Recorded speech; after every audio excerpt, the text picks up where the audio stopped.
ముందుగా బులెటిన్ లో హెడ్లైన్స్. మార్చి 1 నుంచి 11వ తేదీ వరకు యాదగిరిగుట్ట శ్రీ లక్ష్మీ నరసింహస్వామి వారి వార్షిక బ్రహ్మోత్సవాలు.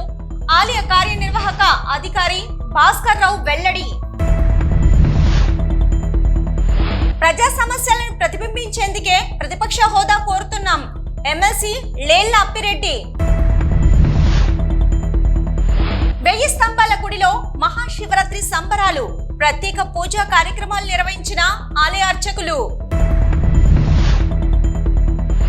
పోసానికి అండగా ఉంటాం, ధైర్యంగా ఉండండి. పోసాని భార్యకు వైఎస్ జగన్ భరోసా. పట్టభద్రుల ఎమ్మెల్సీ పోలింగ్ లో ఓటు హక్కు వినియోగించుకున్న మాజీ మంత్రి కరీంనగర్ ఎమ్మెల్యే గంగుల కమలాకర్. ఓటు హక్కు ప్రతి ఒక్కరూ వినియోగించుకోవాలి. ముఖ్యమంత్రి చంద్రబాబు పిలుపు. యాదగిరిగుట్ట శ్రీ లక్ష్మీ నరసింహ స్వామి వారి వార్షిక బ్రహ్మోత్సవాలు మార్చి 1 నుండి 11వ తేదీ వరకు నిర్వహించనున్నట్లు ఆలయ కార్యనిర్వాహక అధికారి భాస్కర్ రావు నేడు మీడియాకు వెల్లడించారు. ఈ మేరకు అన్ని ఏర్పాట్లు చేస్తున్నట్లు ఆయన వివరించారు. ఓం శ్రీ లక్ష్మీనరసింహాయ నమః. శ్రీ స్వామివారి వార్షిక బ్రహ్మోత్సవాలు మార్చి 1 నుంచి 11 వరకు యాదగిరిగుట్టలో జరుగుతున్నాయి. శ్రీ లక్ష్మీనరసింహ స్వామివారి దేవస్థానం ఈ ఉత్సవాలను చాలా ఘనంగా చేయాలని ఏర్పాట్లు చేస్తుంది. భక్తులు కూడా ఎక్కువ సంఖ్యలో పాల్గొని ఈ కార్యక్రమాలను విజయవంతం చేయవలసిన కోరుతున్నాము. దీనికి సంబంధించి 1 నుంచి 11 తారీఖులో ముఖ్యమైన రోజులుగా గుర్తించే వార్డు 7వ తారీఖు నాడు ఎదుర్కోలు ఉత్సవం ఉంటుంది. 8వ తారీఖు నాడు స్వామివారి కళ్యాణం ఉంటుంది. 9న రథోత్సవం ఉంటుంది. చివరి రోజు 11వ రోజు చక్ర స్నానంతో ఉత్సవాలు ముగుస్తాయి. ఈ 11 రోజుల్లో ఖచ్చితంగా యాగశాల బయట వేశాం. హోమం జరుగుతుంటుంది. హోమం తర్వాత 11వ రోజు దానిని హోమం కూడా పూర్తవుతుంది. ఇంతకుముందు ఈ హోమం కూడా బయట చేసేవాళ్ళం. హోమాన్ని ఇప్పుడు యాగశాలలో బయట తాత్కాలికంగా ఏర్పడిన యాగశాలలో చేస్తున్నాము. ఈ 11 రోజుల్లో 1 నుంచి 3 తేదీ వరకు మొదటి మార్నింగ్ విశ్వక్సేన పూజ స్టార్ట్ అయ్యి అంకురార్పణతో స్టార్ట్ చేస్తాము. ఈవినింగ్ స్వామివారి సేవలు ఉంటాయి. వీటితో పాటు ఈ దేవాలయ ప్రాశస్త్యాన్ని, ఈ దేవాలయ ఉన్నతిని చూసి మేము ఈసారి సాంస్కృతిక ఉత్సవాలు ఘనంగా నిర్వహించాలని దేవస్థానం ప్రభుత్వానికి తెలియపరిస్తే ప్రభుత్వం కూడా అనుమతించింది. దాన్ని దృష్టిలో పెట్టుకొని 1 నుంచి 3వ తారీఖు వరకు ప్రముఖ ప్రవచనకర్త పద్మశ్రీ డాక్టర్ గరికపాటి నరసింహారావు గారు ఎర్రా ప్రకట రచించిన నృసింహ వైభవం మీద ప్రవచనం చెప్తారు. ఖచ్చితంగా 6 గంటల నుంచి 8 గంటల 25 నిమిషాల వరకు ఈ ప్రవచనం ఉంటుంది. 4వ తారీఖు నాడు ప్రముఖ సంగీత దర్శకుడు మాధవపెద్ది సురేష్ గారిచే భక్తి సంగీత కాన్సర్ట్ ఉంటుంది. అది కూడా 2.5 గంటల కార్యక్రమం. 6 గంటల నుంచి 8 గంటల 25 నిమిషాల వరకు ఉంటుంది. 5 నాడు తేలు విజయ గారిచే భక్తి సంగీతం ఉంటుంది. 6 నాడు ప్రముఖ వాగ్గేయకారులు అన్నమాచార్య ట్రస్ట్కి ఇంత గతంలో పనిచేసిన వారు తిరుమల తిరుపతి దేవస్థానం ఆస్థాన విద్వాంసులు శ్రీ గరిమెళ్ళ బాలకృష్ణ ప్రసాద్ గారి సంగీత విభవరి ఉంటుంది. 7వ తారీఖు నాడు స్వామివారికి శోభరాజు గారిచే అన్నమాచార్య కీర్తనలు, త్యాగరాజ కీర్తనలు, భక్తి సంగీతం ఉంటుంది. 8 స్వామివారి కళ్యాణం ఉంటుంది కాబట్టి ఆ రోజు కార్యక్రమాలు ఉంటాయి. 9న ఎప్పుడు వస్తారు మన టెంపుల్కి రామాచార్య గారు లిటిల్ మ్యూజిషియన్స్ అని ఒక అకాడమీ, చాలా ఫేమస్. వాళ్ళ బాబు కానివ్వండి, వాళ్ళ పాప కానివ్వండి, వాళ్ళందరూ పెద్ద సింగర్స్. వారిచే మ్యూజికల్ కాన్సర్ట్ ఉంటుంది. ఈసారి బాగా పేరెన్నిక కళాకారులు, వాళ్ళని గౌరవించడంతో పాటు ఈ మధ్య 5 నుంచి 6 మధ్యలో స్థానిక కళాకారులకి మరియు 8:30 నుంచి 9:30 మధ్యలో స్థానిక కళాకారుల కంటే రాష్ట్రంలో అప్పుడప్పుడే వస్తున్న కళాకారులకు కూడా అవకాశం కల్పించడం జరిగింది వీళ్ళ మధ్యలో కూడా. సో కాబట్టి సంగీత కార్యక్రమాలు, ఈ ప్రవచనాలు ఇవన్నీ ఉంటాయి.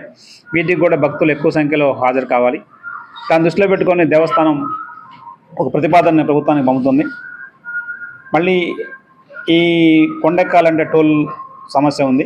ఈ స్థానికులు ఎక్కువగా వస్తారు, వాళ్ళందరూ కూడా వెహికల్స్ మీద రావాలన్న ఇబ్బంది ఉంటుంది కాబట్టి మళ్ళీ పోయేటప్పుడు ఇబ్బంది ఉంటుందని సాయంత్రం 5 గంటల నుంచి 8:30 మధ్యలో వచ్చే వెహికల్స్కి, ఈ కార్యక్రమంలో పాల్గొనే ఏ వెహికల్ అయినా సరే వాటన్నిటి కూడా టోల్ మినహాయింపు ఇవ్వాలని ప్రభుత్వానికి పంపుతున్నాము. అది కూడా ప్రభుత్వం నుంచి అనుమతి లభిస్తుందని భావిస్తున్నాం ఖచ్చితంగా. ఎందుకంటే స్థానికులకి ఎక్కువ ఇవ్వాలి.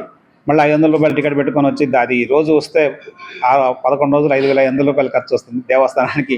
దానివల్ల దేవస్థానానికి ఆదాయం కూడా అంత మనం లోకల్ వాళ్ళని బాధపెట్టి ఆదాయం సంపాదించే ఉద్దేశం లేదు.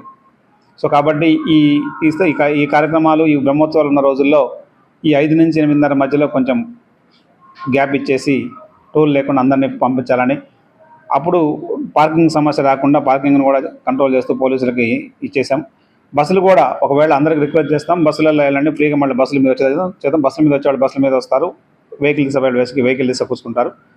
కొంతమంది బస్సు ఎక్కలేని వాళ్ళకు ఈ వృద్ధులు కూడా ఉంటారు. ఈ కార్యక్రమంలో పాల్గొనాలి, వాళ్ళందరికీ సౌకర్యం కల్పించడం కోసం ఇది కూడా తీసుకున్నాం. ఈ కార్యక్రమంలో మా దేవాలయ సిబ్బంది అందరూ పాల్గొంటారు. మీరు కూడా మీ కుటుంబాలతో అందరూ పాల్గొనండి, స్థానికులకి చేయండి. కళ్యాణానికి కూడా ఈసారి మీరు చూశారు, 1వ తారీఖు నుంచే కళ్యాణానికి వేసే డయాస్ వేసాం. అంటే భక్తులకి ఎటువంటి ఇబ్బంది లేకుండా ప్రశాంతంగా ఒకవైపు దైవ దర్శనం చేసుకొని ఒకవైపు సాంస్కృతిక కార్యక్రమాలు చూస్తూ మళ్ళీ దీని తర్వాత సేవల్లో కూడా పాల్గొనాలనేది మా ఉద్దేశం.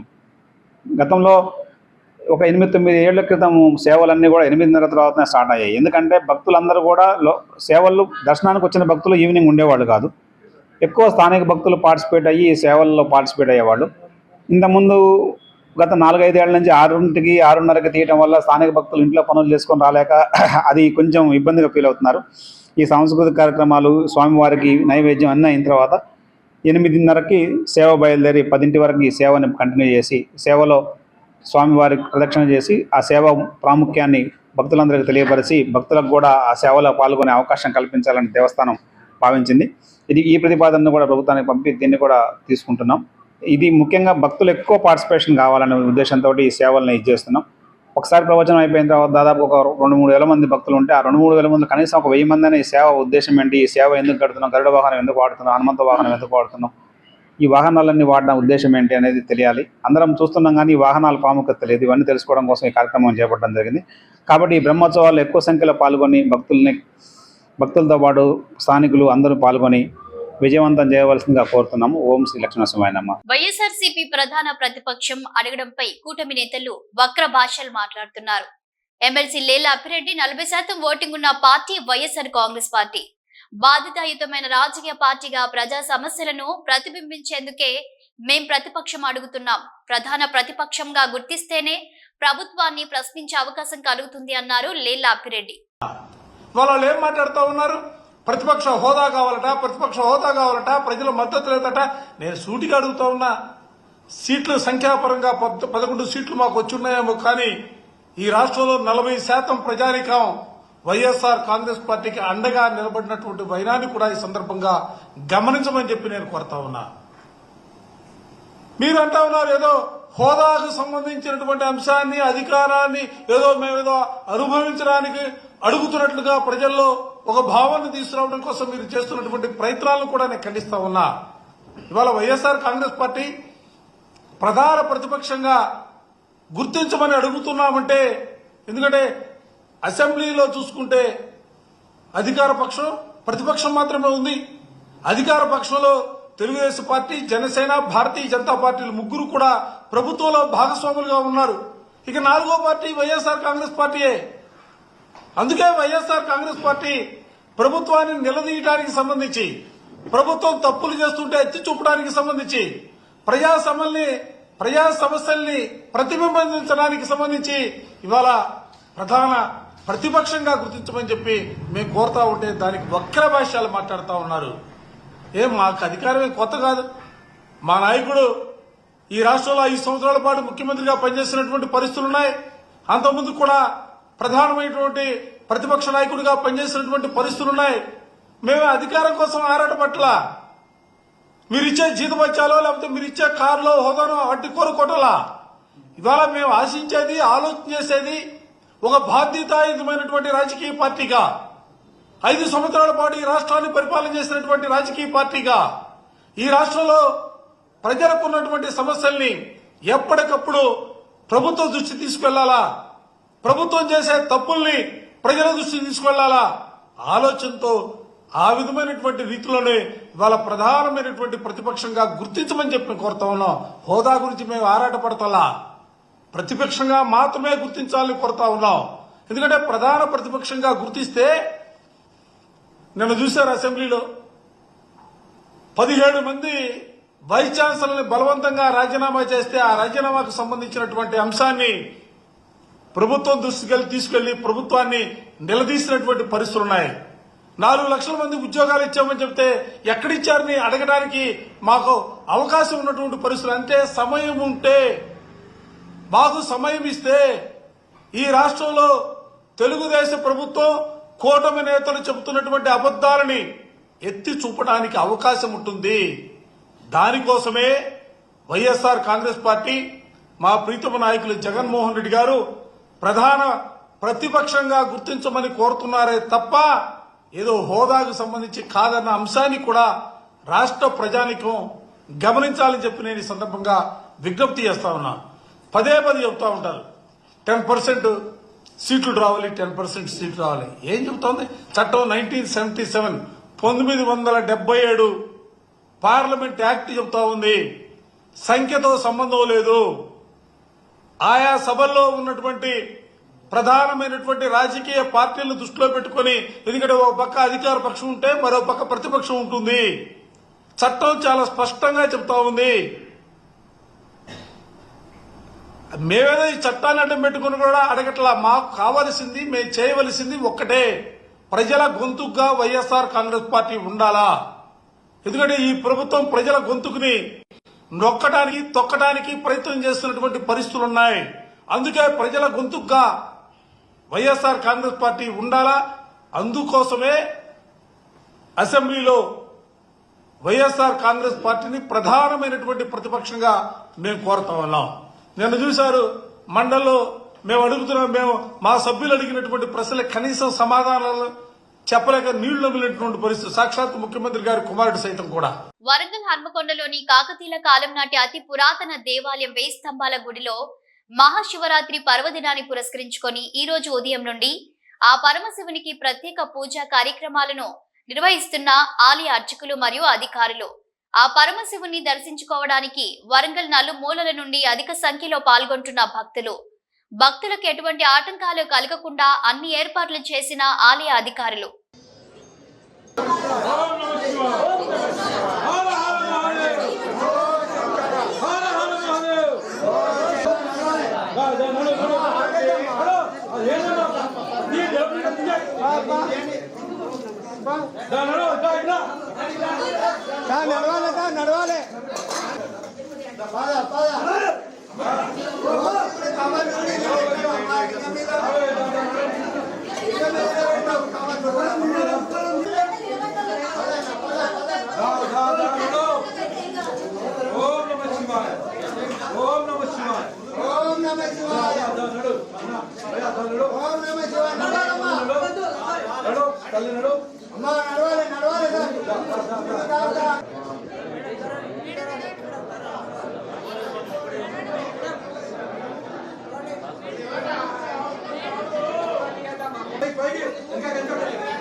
నడవాలి నడవాలి ముందు నడవాలి సార్.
శ్రీరాయ నమః రావణాయ నమః శ్రీరాయ నమః ఋషికేశాయ నమః పద్మనాభాయ నమః దామోదరాయ నమః సంకర్షణాయ నమః వాసుదేవాయ నమః అనంతాయ నమః పురుషోత్తమాయ నమః దోక్షాయ నమః నారసింహాయ నమః అచ్యుతాయ నమః శ్రీరాయ నమః వేదాయ నమః హరే నమః శ్రీకృష్ణాయ अवंती नमः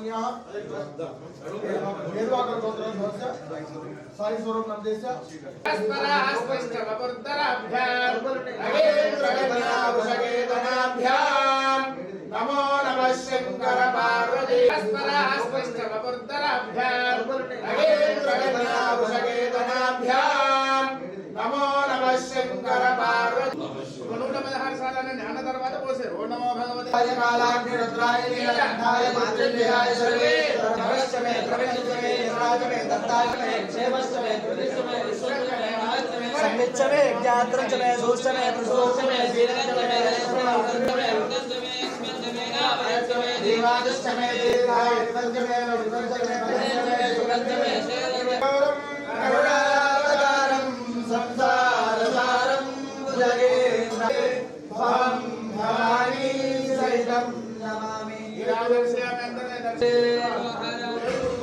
చెప్పండి అపరాధ శాస్త్రాన్ని ప్రియంటే అహర్నిశం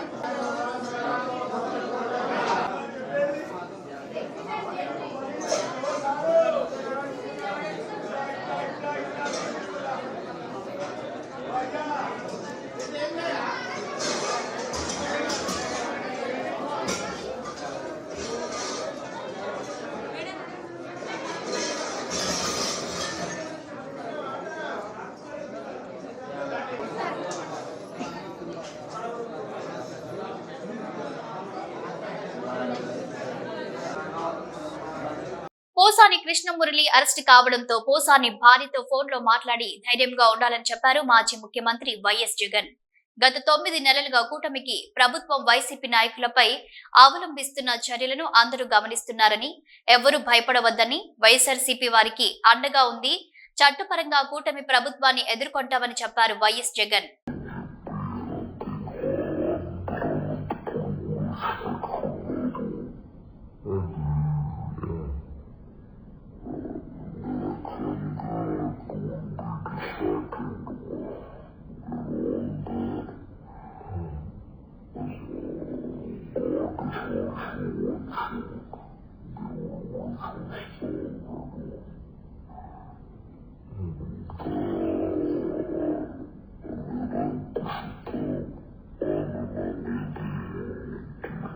కరీంనగర్, ఆదిలాబాద్, నిజామాబాద్, మెదక్ జిల్లాల పట్టభద్రుల టీచర్ల స్థానాలకు జరుగుతున్న ఎన్నికలలో గురువారం మాజీ మంత్రి, కరీంనగర్ ఎమ్మెల్యే గంగుల కమలాకర్, మాజీ ఎంపీ బోయినపల్లి వినోద్ కుమార్లు నగరంలో వాణి నికేతన్ డిగ్రీ కళాశాలలో తమ ఓటు హక్కును వినియోగించుకున్నారు.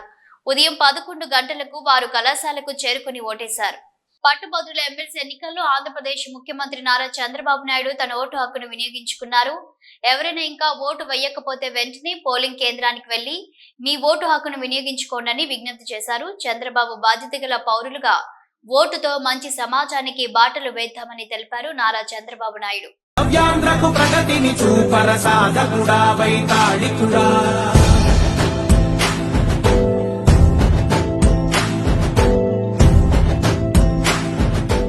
అన్నమయ్య జిల్లా ఓబులవారిపల్లెకు సినీ నటుడు పోసాని కృష్ణమురళి తరలించారు.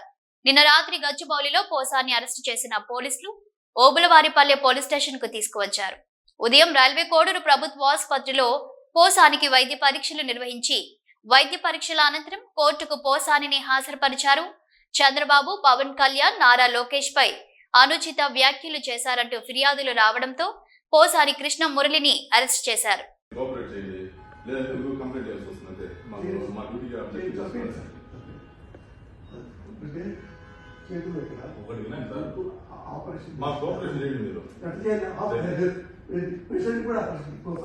గ్రాడ్యుయేట్ ఎమ్మెల్సీ ఎన్నికల పోలింగ్ సందర్భంగా ఉండవల్లి పంచాయతీ ఆఫీస్ సమీపంలోని ఎంపీయూపీ స్కూల్లో నారా లోకేష్ తన ఓటు హక్కు వినియోగించుకున్నారు. పట్టభద్రులు అందరూ తమ ఓటు హక్కును వినియోగించుకోవాలని కోరుతున్నానని ఆయన ఓటర్లకు పిలుపునిచ్చారు. రాష్ట్రంలో ప్రజాస్వామ్యం కూనీ అవుతుందని మాజీ రాష్ట్ర ఉప ముఖ్యమంత్రి ఎస్వి అంజాద్ బాషా అన్నారు. రాష్ట్రంలో రెడ్ బుక్ రాజ్యం జరుగుతున్నదని, విమర్శలను కూటమి ప్రభుత్వం తట్టుకోలేకపోతుందని, అందుకే పోసానిని అరెస్టు చేశారని విమర్శించారు. ఎస్బీ అంజాద్ భాషా. ప్రజల రక్షణకు కాక రాజకీయ కక్షలకు పోలీసులను వాడుకుంటున్నారు. ఈ విధానం సరైంది కాదన్నారు. ఈరోజు రెడ్ బుక్ పరిపాలన కొనసాగుతుంది. దానికి నిదర్శనమే నిన్న రాత్రి హఠాత్తుగా పోసాని మురళీకృష్ణ గారిని పోలీసులు అరెస్ట్ చేయడము. మరి ఆ పోలీసులు ఆ వీడియోలు కూడా వైరల్ అవుతున్నాయి.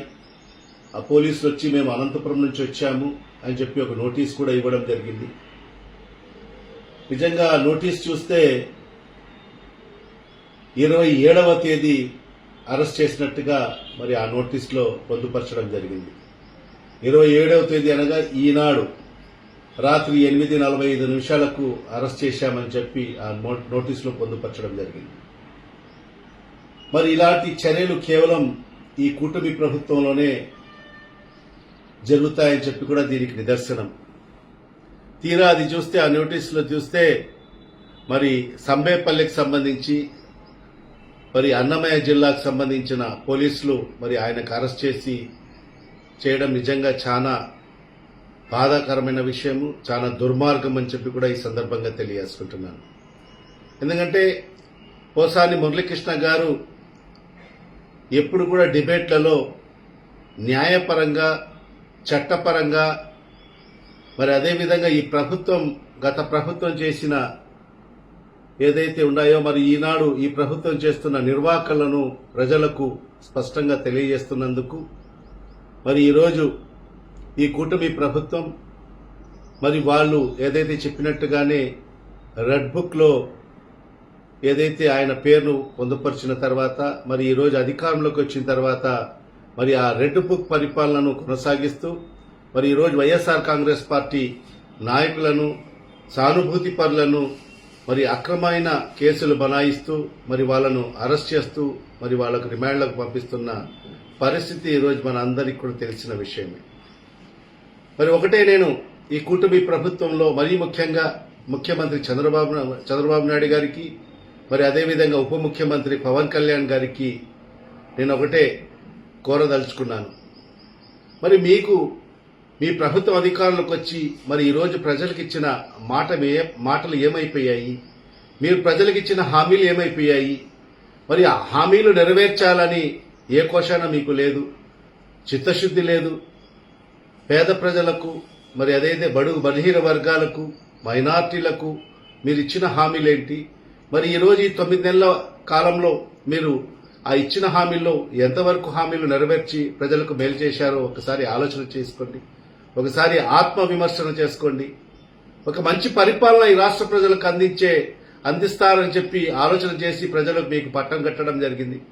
మరి అలాంటిది చేయకోకుండా, మరి ప్రజలకు మేలు చేయకోకుండా, ప్రజలకు మంచి పరిపాలన అందించుకోకుండా మరి ఈరోజు కేవలం వైఎస్ఆర్ కాంగ్రెస్ పార్టీ నాయకులను మరి ఇబ్బందులు పెట్టడము, ఆర్థికంగా అన్ని రకాలుగా వాళ్ళకు ఇబ్బంది పెట్టడము, మరి అదేవిధంగా వాళ్ళ మీద అక్రమ కేసులు బనాయించి మరి వాళ్లకు రిమాండ్కు పంపించడం తప్ప మీరు ఈ 9 నెలల కాలంలో చేసింది శూన్యం. మరి అలాంటిది ఈరోజు పోసాని మురళీకృష్ణ గారిని అరెస్ట్ చేయడం నిజంగా మేము దీన్ని తీవ్రంగా ఖండిస్తున్నాము. ఖచ్చితంగా ఏదైతే సబ్జెక్ట్ పరంగా మాట్లాడే వ్యక్తి మరి అదేవిధంగా ఈ ప్రభుత్వం చేస్తున్న నిర్వాహకులని ప్రజలకు తెలియజేసే విధంగా మరి ఆ రకంగా మాట్లాడే వ్యక్తికి, ఎందుకంటే ఈరోజు ఈ ప్రజాస్వామ్య దేశంలో వాక్ స్వాతంత్రం కూడా లేని పక్షంగా ఈరోజు ఈ కూటమి ప్రభుత్వం వ్యవహరిస్తుంది. ఎవరన్నా మాట్లాడాలన్నా ఈ ప్రభుత్వానికి వ్యతిరేకంగా మాట్లాడన్నా ఈరోజు భయపడుతున్న పరిస్థితి ఈరోజు ఈ రాష్ట్రంలో దాపరించిన పరిస్థితి మనం గమనిస్తున్నాం. మరి ఈరోజు కేవలం ఈ ప్రభుత్వం చేస్తున్న ఏదైతే ఇచ్చిన హామీలు నెరవేర్చండి అని చెప్పి గుర్తు చేస్తే కూడా మరి వాళ్ళ మీద అక్రమ కేసులు బనాయించి మరి ఈ రకంగా ఈ దుర్మార్గమైన పరిపాలన ఈరోజు ఈ రాష్ట్రంలో మరి చంద్రబాబు నాయుడు గారి సారథ్యంలో మరి ఈ రోజు నడుస్తున్న పరిస్థితి ఈరోజు రాష్ట్ర ప్రజలందరూ కూడా గమనించాల్సిన అవసరం ఉంది. మరి ఈ రోజు మేమందరం కూడా ఒకటే చెప్తున్నాం, మీరు ఎన్ని కేసులు పెట్టుకున్నా కూడా వైఎస్ఆర్ కాంగ్రెస్ పార్టీ సానుభూతి పరులు గాని, నాయకులు గాని ఎవరు కూడా మరి భయపడే పరిస్థితి లేదు. ఖచ్చితంగా రెండింతల ఉత్సాహంతో పనిచేస్తాం, ప్రజల కోసం పనిచేస్తాం. ప్రజలకు ఎక్కడ కష్టం వచ్చినా కూడా వైఎస్ఆర్ కాంగ్రెస్ పార్టీ అండగా ఉంటుంది. వైఎస్ఆర్ కాంగ్రెస్ పార్టీ నాయకులు మరి ఆ ప్రజలకు అండగా ఉంటారని చెప్పి కూడా ఈ సందర్భంగా తెలియజేసుకుంటూ మరొక్కసారి మరి ఏదైతే దుర్మార్గంగా పోసాని కృష్ణ మురళి గారిని అరెస్ట్ చేసిన తీరు వ్యవహారము నిజంగా చాలా దారుణం. మేము దీన్ని పూర్తిగా ఖండిస్తున్నాం. ఇవి bulletin updates. Keep watching news.